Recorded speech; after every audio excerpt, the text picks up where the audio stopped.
Hola, ¿cómo están? Espero que se encuentren muy bien. Los saludo de nuevo desde esta zona de mi canal donde les comparto mi experiencia leyendo las diferentes historias de mi biblioteca, las diferentes novelas, los diferentes libros, las diferentes obras. Para los que han estado acompañándome saben que he empezado un recorrido de manera cronológica por todas las obras publicadas por uno de mis autores favoritos, que es John Katzenbach. El video anterior fue precisamente la primera novela publicada por él, que es Al calor del verano, y hoy les voy a compartir cómo me fue leyendo su segunda obra publicada. Esta obra es bastante particular por diferentes motivos. Pues antes que nada mencionarles que se trata de este libro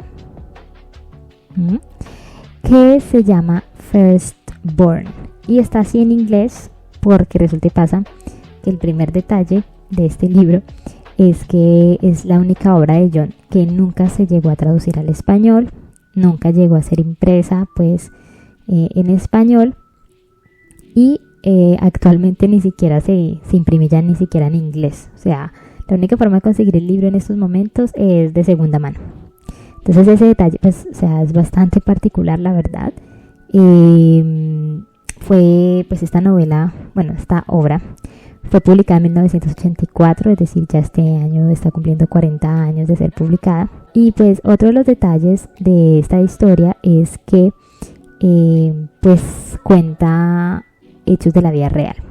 Entonces no es como tal una obra de ficción, sino que en realidad es como un trabajo bastante amplio sobre un suceso que aconteció en 1974 en los Estados Unidos. Entonces el libro fue publicado 10 años después de lo que sucedió. Y lo que sucedió, pues antes de entrar como a contarles un poquito de los detalles, es básicamente lo que nos dice el título. Si se dan cuenta, el libro se llama Firstborn, pero tiene un subtítulo largo, ¿no? Y es The Death of Arnold Selznick, Age 9, Murder, Madness and What Came After. Que si lo traducimos un poco sería, pues Firstborn vendría a ser como primogénito, el primer nacido, y lo otro sería la muerte de Arnold Selznick, 9 años de edad, muerte, locura y lo que vino después. Y la verdad es que este título, considero yo, encierra pues bastante todo lo que se trata la obra. Antes de entrar a contarles precisamente de qué se trata la obra, pues darles algunos detalles más bien generales respecto pues a mi experiencia con el libro y cómo lo conseguí, porque este libro es súper difícil de conseguir. O sea, es una vaina complicada. Fue el último que yo conseguí. Yo terminé mi colección de John en el 2020, hasta el punto en el que llevaba publicado. Obviamente después de eso él publicó otras 2 novelas, si mal no estoy. Pero hasta ese punto yo ya tenía todas y me faltaba solo Firstborn. Y yo sabía lo difícil que era conseguirlo. Entonces pues me di a la tarea y lo encontré por internet. Lo encontré por Amazon. Tuve la fortuna de encontrarlo por Amazon gracias a una tienda de segunda mano. Entonces el libro, obviamente, pues como ya no lo conseguí uno nuevo, la única forma de conseguirlo es de segunda, que pues fue mi caso. Yo lo pedí, me llegó y pues me lo leí. Me llegó en el 2020 y me lo leí en el 2021, iniciando el 2021. Entonces ya me lo leí una vez y pues esta fue mi segunda vez leyéndolo.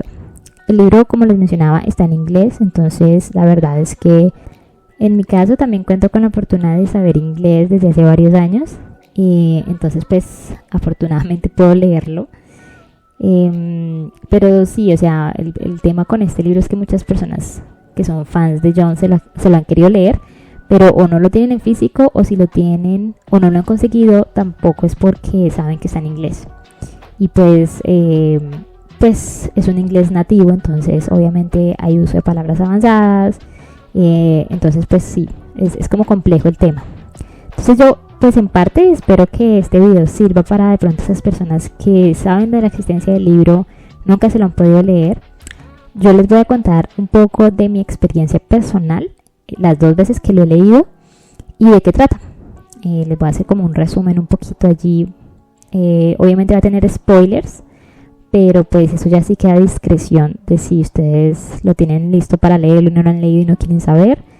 Entonces pues no se ve en el video completo, pero para los que de pronto ya han leído y sepan todos esos detalles, o de pronto ustedes saben que no se lo van a conseguir, pero quieren saber de qué trata, pues el video les puede ayudar a tener una mejor idea de qué es lo que dice o de qué fue lo que nos contó John en esta historia tan particular. Pues yo la verdad es que también tengo que agradecer que me fue bien con el libro. Está en muy buen estado para ser de segunda mano. Viene con su encuadernación, aunque en realidad y viene de tapa dura, ¿no? En realidad el color del libro, de la tapa, es naranja. Ya les muestro por acá. Es de color naranja. Mírenlo. El título está por acá por el ladito. Está en muy buen estado, la verdad. Todas las páginas están súper bien. Acá otra curiosidad. Acá está el nombre. Acá en la parte de arriba está el nombre de la persona que fue la primera dueña. Parece que fue una mujer. Y pues por aquí ya quedó marcado con mis datos. Y acá en la encuadernación está la etiqueta de la tienda de segunda mano. Y también, para los curiosos fans de John, acá hay una fotico de John cuando estaba joven. Pues porque pues esa fue la segunda novela que él publicó, estaba súper joven. Y también aquí en la encuadernación, la verdad es que es muy amplio explicando de qué trata la historia.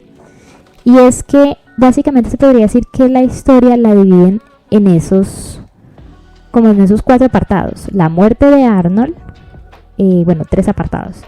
La locura y lo que vino después. Entonces, ya para entrar a contarles un poquito de qué trata Firstborn.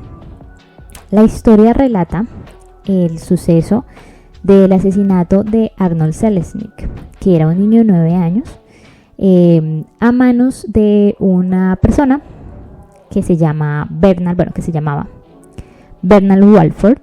Ese asesinato ocurrió en Miami el 20 de diciembre de 1974, en vísperas de Navidad básicamente. Arnold con su familia, su papá Carter, que era, pues, que es nos describen aquí una persona muy académica, un psicólogo,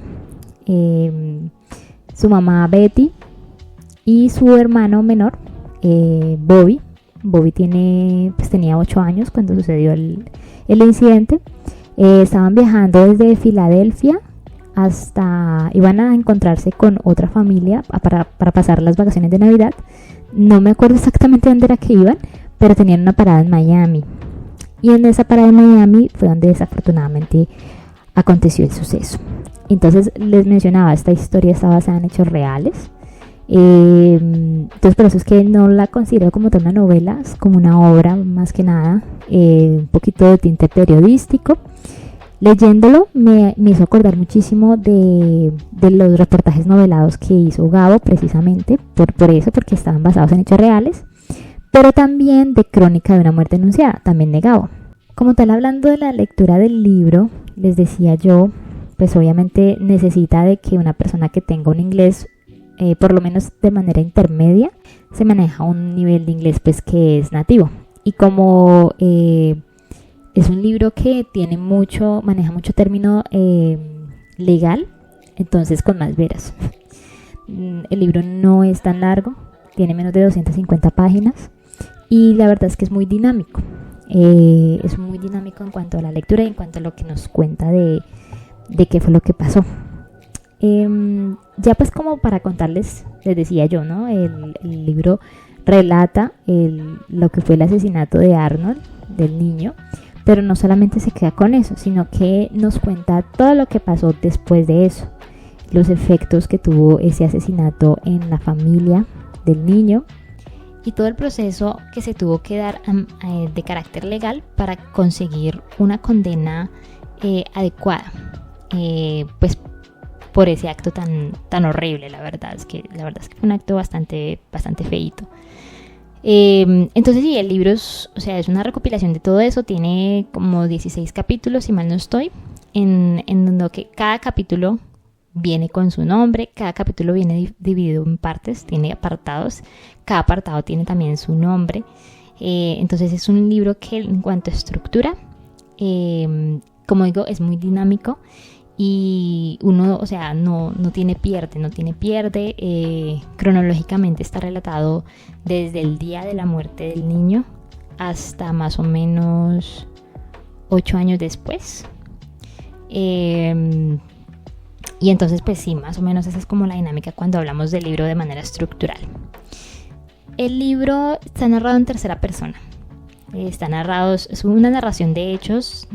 Desde el inicio pues los lectores entramos con una narración muy global. Nos damos cuenta un poquito de todo lo que está pasando. Pero llega un punto en el que cambia y es en el punto en el que John entra. Como tenemos que esta es una historia basada en hechos reales, lo que sucede es que en algún punto de la historia John entra a formar parte de ella y de alguna otra forma se convierte en un personaje también.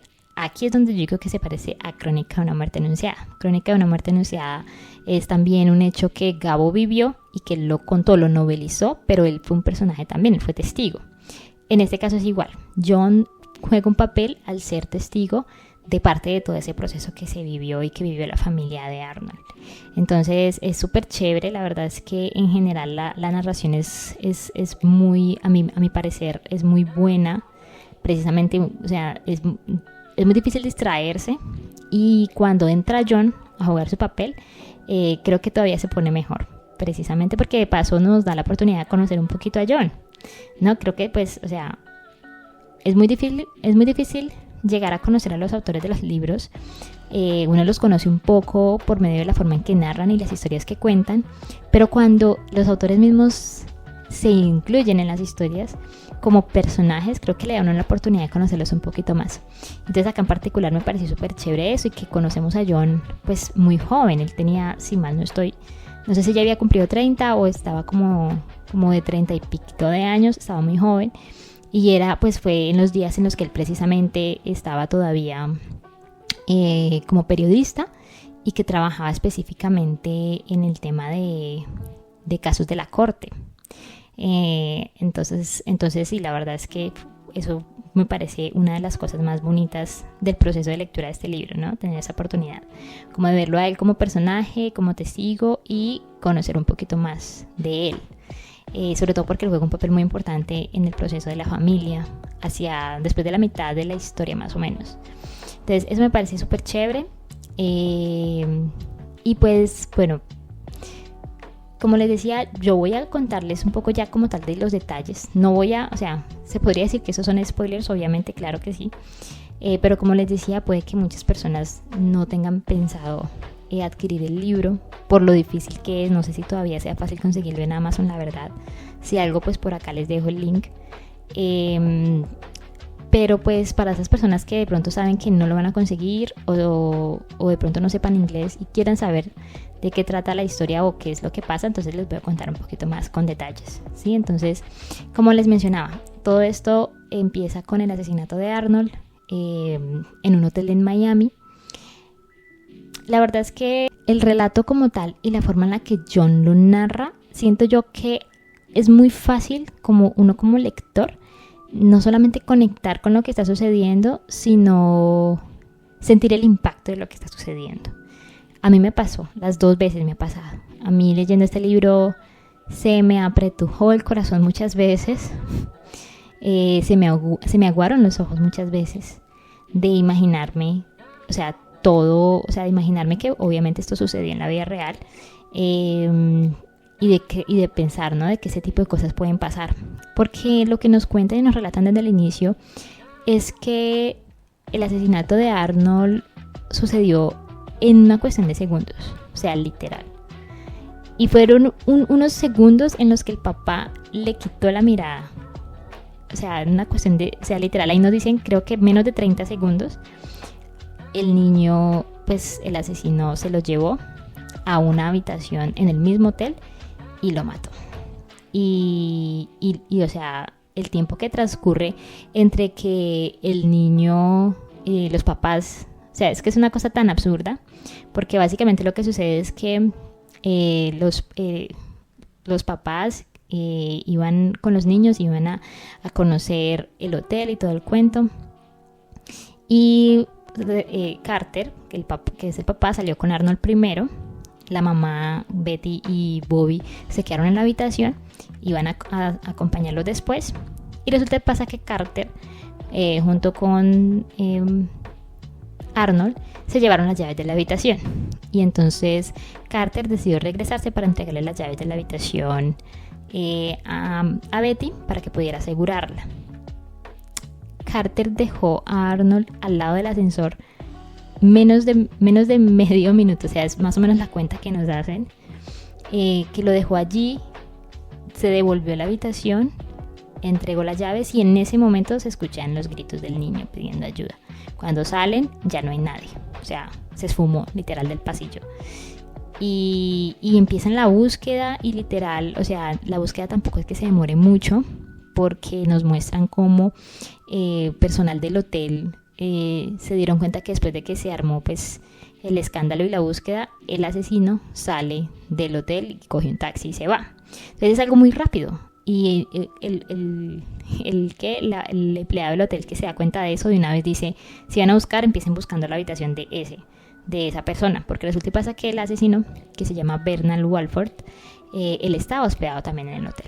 Y claro, van directamente a la habitación, encuentran al niño muerto allí. Y lo encuentran todos al tiempo, lo encuentra el empleado del hotel, lo encuentra la familia. El libro pues nos describe ese primer impacto que tiene la familia, porque, o sea, tanto los papás como el niño ven al hermanito, pues a Arnold en la bañera, en la tina del baño, completamente desangrado básicamente, porque pues el asesino lo degolló. Y entonces el libro hace, o sea, siento yo que el hecho de empezar con eso, porque el libro literal empieza contando cómo fue que sucedió, creo que de inmediato le generan un impacto. Y de ahí en adelante pues nos hablan de todo lo demás, de cómo de una vez pusieron una orden de búsqueda para el asesino, lo capturaron también, o sea, es que fue todo tan rápido, uno diría, bueno, pues fue una captura fácil. Al man lo capturaron en un taxi y se lo llevaron para la estación, y pues ahí empieza todo lo que viene después, ¿no? Precisamente lo que nos dice el libro se llama Asesinato, Locura y lo que vino después. Entonces ya toda la parte del asesinato como tal yo consideraría que es la más cortica, es lo primero, y ya luego empezamos lo que es el tema de la locura. Y esa locura me parece muy interesante porque se maneja tanto en el sentido literal de la palabra como en un sentido también un poco más figurado, considero yo. La locura no solamente del asesino, sino toda la locura de todo lo que empezó a suceder y aún de la propia familia en una búsqueda de encontrar apoyo. Porque lo que nosotros nos encontramos y lo que hizo John aquí fue relatarnos cómo este caso cayó como en un limbo a nivel legal, y tuvieron que pasar muchísimos años para que alguien reconociera la culpabilidad del delito, aun cuando tenían al asesino encarcelado. ¿Por qué? Y aquí es donde viene, yo considero, pues el centro como tal de esta historia.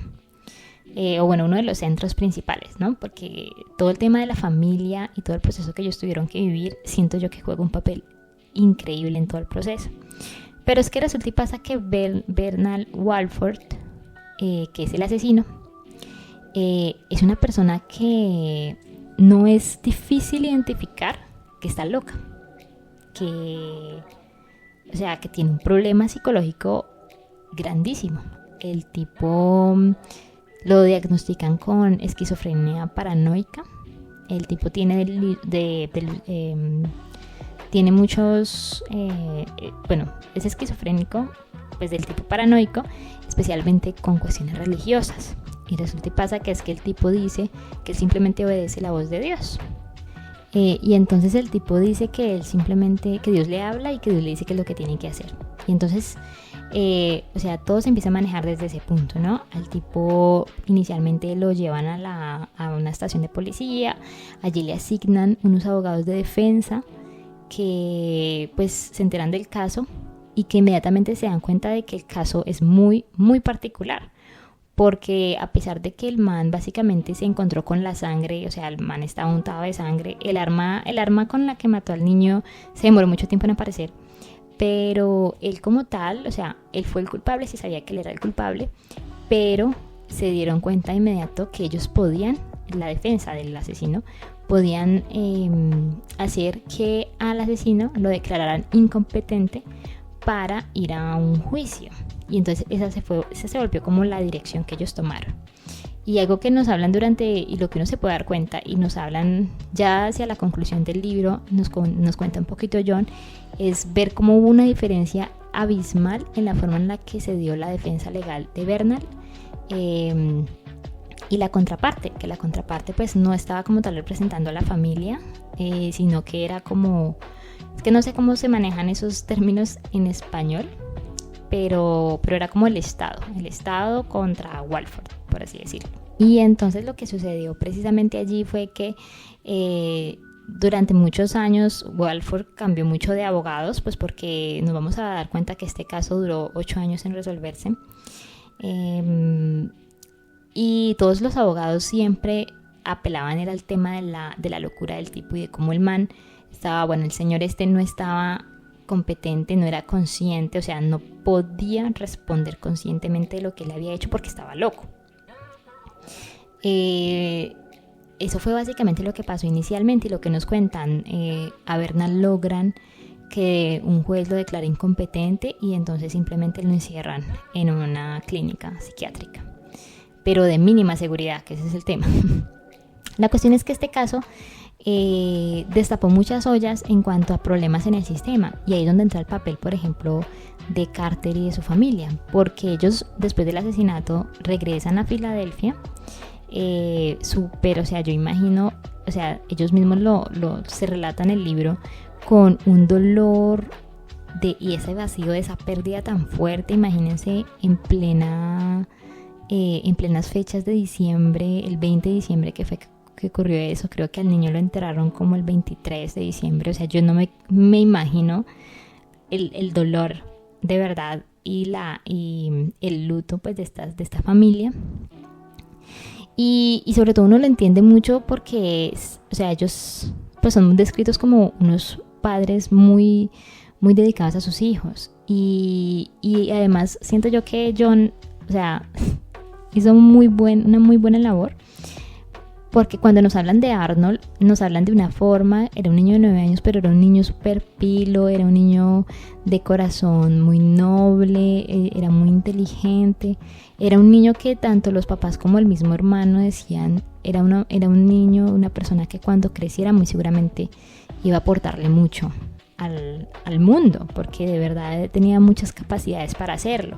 Entonces nos lo describen de esta forma que lo que yo digo a mí siempre me daba mucho, se me oprimía el corazón al leer eso.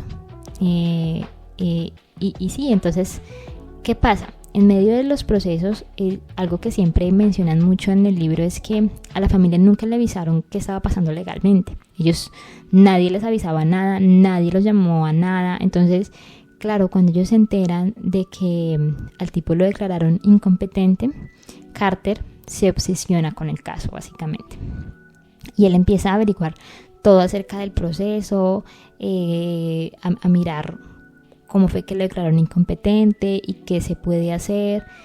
Porque la cuestión es que empiezan a surgir muchos detalles acerca del pasado del asesino. Y resulta y pasa que el man, pues primero estaba ilegal en Estados Unidos, era originario de Jamaica. Llegó ilegal, tenía antecedentes por cuestiones de drogas y demás. Lo habían deportado una vez, el man volvió a entrar a Estados Unidos. Y aparte de eso, días antes de que él cometiera el asesinato, él había estado encerrado en un centro psiquiátrico precisamente porque estaba demostrando actitudes de locura. Y él estuvo encerrado. Ahí es donde uno como lector también empieza como a tratar de entender cómo es posible que todo eso haya sucedido si se podía evitar. El man estuvo encerrado en un centro psiquiátrico, creo que como 48 horas aproximadamente. Estando en ese centro psiquiátrico, él atacó a una enfermera, casi la mata también. Y 24 horas después de haber atacado a la enfermera, al man le dan salida. O sea, el señor sale y como 2 semanas después mata al niño. Entonces es como que cuando la familia se entera de eso, Carter especialmente, él dice, ¿cómo es posible que a él lo hayan dejado salir? Sí se sabía que no solamente tenía problemas psicológicos, sino que era agresivo, porque ya había intentado matar a alguien. Y entonces empieza un proceso de intentar conseguir que alguien acepte la culpabilidad de esto, que alguien acepte que este hombre no tenía por qué haber estado en Miami ese día, porque tenía problemas psicológicos, tenía problemas mentales y era un peligro para la sociedad. Entonces toda la historia va muy desarrollada y muy enfocada a eso. Cuando hablan de la locura, considero yo que precisamente incluye la locura de todo ese proceso legal que se dio, todos los vacíos legales, toda la forma en la que esos procesos se manejaron mal, todo lo que hay mal y en ese momento posiblemente todavía exista mal en el sistema que lleve a que eso suceda. Porque, eso fue un desliz, pues, del centro psiquiátrico que liberó a Bernal, pero es que luego también hay unos procesos legales respecto al tema, por ejemplo, del tema de cómo se declara incompetente una persona para ir a juicio. Entonces, una cantidad de cosas, por eso les digo, esto tiene muchos... Tiene mucho vocabulario legal porque nos encontramos pues en medio del proceso que se dio para pues llegar a lo que se llegó al final. Entonces, claro, la historia tiene una cantidad, nos suelta una cantidad de nombres de todos los abogados que tuvo Bernal, de los abogados que tuvo el Estado cada vez que se activaba la posibilidad de llevarlo a juicio. Es una historia que lo lleva a uno, yo considero, por una montaña rusa de emociones en cuanto a eso, precisamente. Porque al man muchas veces lo llevan, al señor lo llevan muchas veces del centro psiquiátrico, lo llevan cuando aparentemente puede estar lúcido y no, siempre pasa algo que un juez dice no se puede. Me parecía muy curioso, específicamente ya como en la mitad del proceso, que fue donde más o menos entra precisamente John como personaje. Al señor lo tenían en un centro psiquiátrico y lo estaban, literal lo estaban matando a medicación para mantenerlo controlado. El señor era una imagen completamente diferente de lo que él era en realidad, o lo que era el día que mató al niño, físicamente, emocionalmente. Los medicamentos le estaban generando Parkinson, los medicamentos lo iban a llevar a padecer una enfermedad crónica incurable. Y en esa segunda ocasión me acuerdo yo que era muy chistoso porque decían, la primera vez lo declararon incompetente porque estaba loco, y la segunda vez lo declararon incompetente porque lo estaban matando con medicaciones, y entonces en esa ocasión también no se pudo llevar a juicio. Y entonces como les digo, todo era como una montaña rusa de emociones, que sí, que no, que sí, que no. Y en medio de todo, ver a la familia intentando buscar que alguien asumiera la responsabilidad. Me parecía muy interesante porque John nos describe todo el proceso que hizo Carter durante años, recopilando información, hablando con abogados, mirando qué se podía hacer para conseguir que alguien asumiera la responsabilidad. Y ellos decían, es que a nosotros lo que nos interesa es que alguien asuma la responsabilidad. Ellos nunca vieron, ellos veían a Bernal no tanto como un asesino, si bien sí, ellos decían, él también es una víctima del sistema, porque es que si el man estaba enfermo, porque el sistema tenía que dejarlo salir, sí, porque el sistema tenía que dejar que el man estuviera por ahí, eso es culpa del sistema. Entonces me parecía muy interesante ver eso, ¿no? El libro nos permite ver todo el proceso del luto de ellos, del avance, de cómo pudieron salir un poco adelante, de cómo Carter y Betty como padres... de verdad tuvieron que hacer un esfuerzo muy grande por Bobby, que era el niño que quedaba, porque pues ellos decían, Bobby necesita de nosotros, y fue eso en parte lo que los impulsó a avanzar.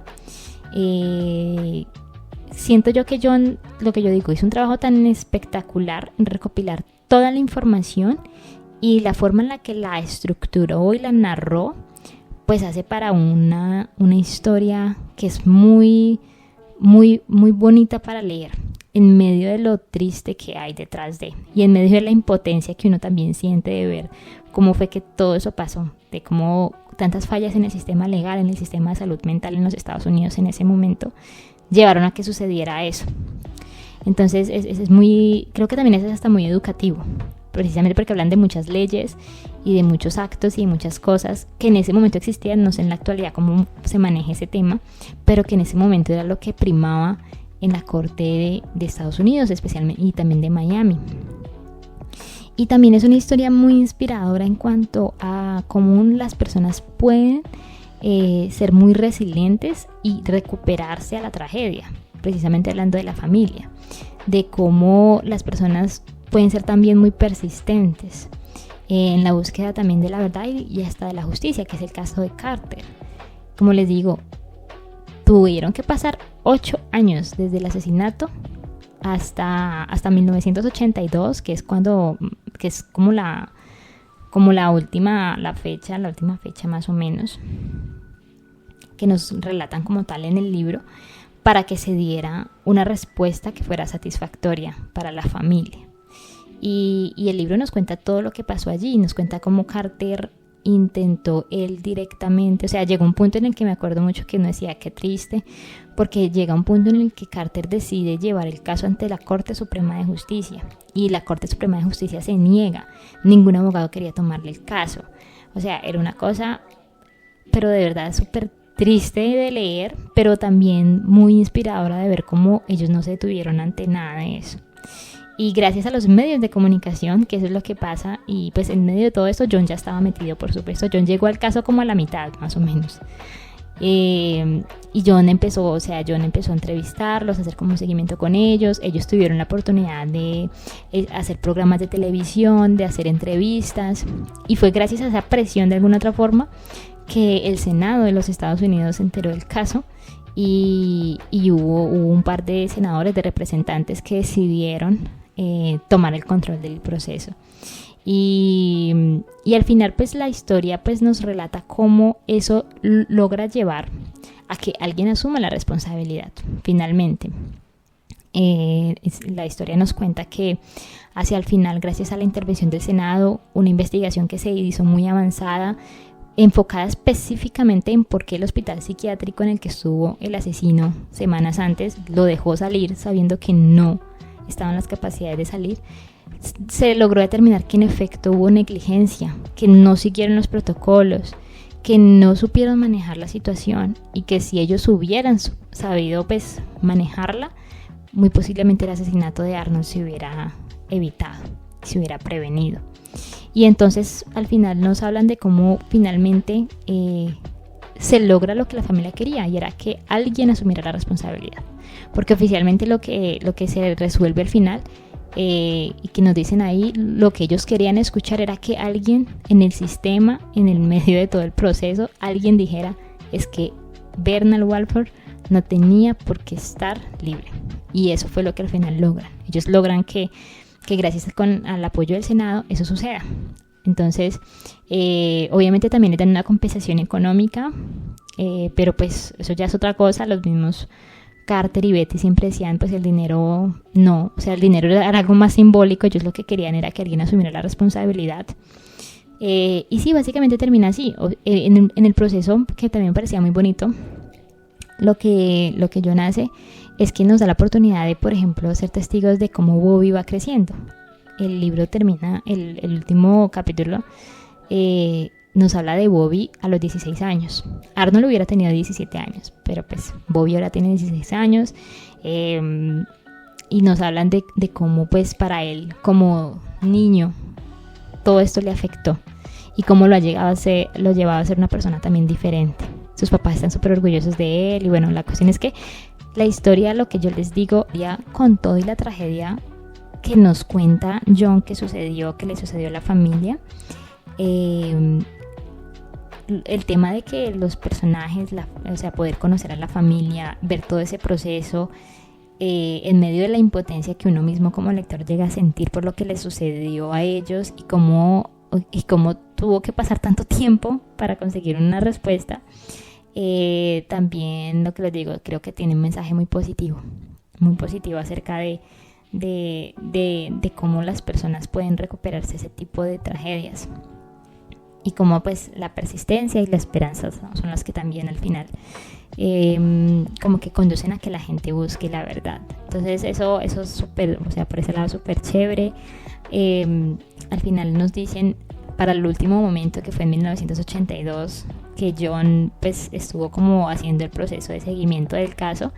Bernal todavía estaba en un centro de máxima seguridad y esperando a que en algún momento vuelvan e intenten llevarlo a juicio, pero pues sin saber qué iba a pasar. Ellos creo que lo mencionan mucho. Ellos dicen, es obvio que el señor en algún momento va a volver a salir. En algún momento va a volver a salir, le cuesta mucho, le cuesta mucho dinero al sistema de salud estadounidense, en algún momento lo van a dejar salir. Quién sabe qué vaya a pasar cuando eso suceda. Porque nos dicen, el señor, o sea, si bien está medio controlado, hasta ese último momento me parecía muy interesante porque lo deja uno como con un poquito de sinsabor. Nos dicen hasta el último momento ese señor todavía estaba escuchando la voz, la misma voz que le dijo que matara al niño. Entonces queda uno como con ese sentido de preocupación un poquito, pero pues por lo menos de saber que esa familia logró que se hiciera un poco de justicia en medio de todo. Entonces la verdad es que es una historia que como, o sea, a mí lo que les digo es la segunda vez que me lo leo, me gustó mucho, me impactó mucho, me llegó mucho a nivel emocional. Siento que John de verdad hizo un trabajo muy bonito en cuanto a mostrar de esta manera el proceso y de alguna otra forma honrando un poco también a la familia y todo lo que ellos tuvieron que hacer. La verdad es que sí, o sea, como un trabajo periodístico me parece espectacular.